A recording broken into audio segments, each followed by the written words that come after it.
ಹೆಸರಮ್ಮ? ರತ್ನಮ್ಮ. ಎಲ್ಲಿಂದ ಬಂದದ್ದು ನೀವು? ತುಮಕೂರು. ಏನಾಗಿದೆ ಈಗ? ಈಗ ನನಗೆ ಮಂಡಿ ಎರಡು ನೋವು, ಸೊಂಟ ಕೂತ್ಕೊಳಕ್ಕಾಗಲ್ಲ, ಎದ್ದು ನಿಂತ್ಕೊಳಕ್ಕಾಗಲ್ಲ, ಗೋಡೆ ಹಿಡ್ಕೊಂಡೆ ನಿಂತ್ಕೋಬೇಕು, ಇಲ್ಲಿ ಯಾರನ್ನ ಹಿಡ್ಕೊಂಡು ನಿಂತ್ಕೋಬೇಕು. ಹೌದಾ? ಎಷ್ಟು ಸಮಯದಿಂದ?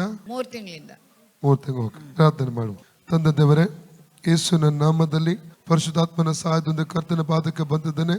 ಈ ತಾಯಿಯ ಆರೋಗ್ಯಕ್ಕಾಗಿ ನಾನು ಪ್ರಾರ್ಥನೆ ಮಾಡ್ತೇನೆ. ಎಲ್ಲ ಸೊಂಟದ ಮೇಲೆ ಹೊಡುವಂಥ ರೋಗಾತ್ಮ ಶಕ್ತಿ ಬಿಟ್ಟು ಹೋಗಲಿ, ಮೊಣಕಾಲಿನ ಮೇಲೆ ಹೊಡುವಂಥ ರೋಗಾತ್ಮ ಶಕ್ತಿ ಬಿಟ್ಟು ಹೋಗಲಿ, ನಿಂತು ನಡೆದಲ್ಬೇಕಾದ ಕೃಪೆ ಕೊಡು. ಎಲ್ಲ BP ಶುಗರ್ಗಳು ಬ್ಲಡ್ ಅನ್ನು ಬಿಟ್ಟು ಹೋಗಲಿ. ದೈವಿಕ ಸೌಖ್ಯವನ್ನು ನಜರೇತಿನ ಯೇಸು ನಾಮದಲ್ಲಿ ಈ ವರ್ಷ ರಿಲೀಸ್ ಮಾಡ್ತಾ ಇದ್ದೇನೆ. ಫ್ರೀ ಆಗಲಿ. ಗಂಟಿನ ಎಲ್ಲ ಮೊಣಗಂಟಿನ ನೋವುಗಳು ಬಿಟ್ಟು ಹೋಗಲಿ, ಮೊಣಗಂಟಿನ ನೋವುಗಳು ಬಿಟ್ಟು ಹೋಗಲಿ. ಕರ್ತನ ದೇಶಕ್ಕೋಸ್ಕರ ಬಾಸುಂಡೆಗಳ ಮೂಲಕ ತಾಯಿ ಗುಣವಾಯಿತು. ಕರ್ತನ ದೇಶಕ್ಕೋಸ್ಕರ ಬಾಸುಂಡೆ ತಾಯಿ ಗುಣವಾಯಿತು. ಕರ್ತನ ದೇಶಕ್ಕೋಸ್ಕರ ಬಾಸುಂಡೆ ತಾಯಿ ಗುಣವಾಯಿತು. ಕರ್ತನ ದೇಶಕ್ಕೋಸ್ಕರ ಬಾಸುಂಡೆ ತಾಯಿ ಗುಣವಾಯಿತು. ಕರ್ತನ ದೇಶಕ್ಕೋಸ್ಕರ ಬಾಸು ತಾಯಿ ಗುಣ. ಫ್ರೀ ಆಗಲಿ. ಸೊಂಟ ವೇದನೆ ಎಲ್ಲ ಬಿಟ್ಟು ಹೋಗಲಿ. ಇರಕೊಡು ತುರಿಗೆ ಅದು ಬರ್ಕೊಡುದು. ಫ್ರೀ ಆಗಲಿ. ಏಸುನ ಜೀವವನ್ನು ಇನ್ನು ಸೊಂಟದ ಮೇಲೆ ಮೊಣಗಂಟುಗಳು ರಿಲೀಸ್ ಮಾಡ್ತೇನೆ. ಏಸುನ ತಂದೆ. ಈಗ ನೋಡಿ ಅಮ್ಮ, ಬನ್ನಿ, ಕೈ ಕೊಡಿ, ಬನ್ನಿ, ಹೇಳಿ.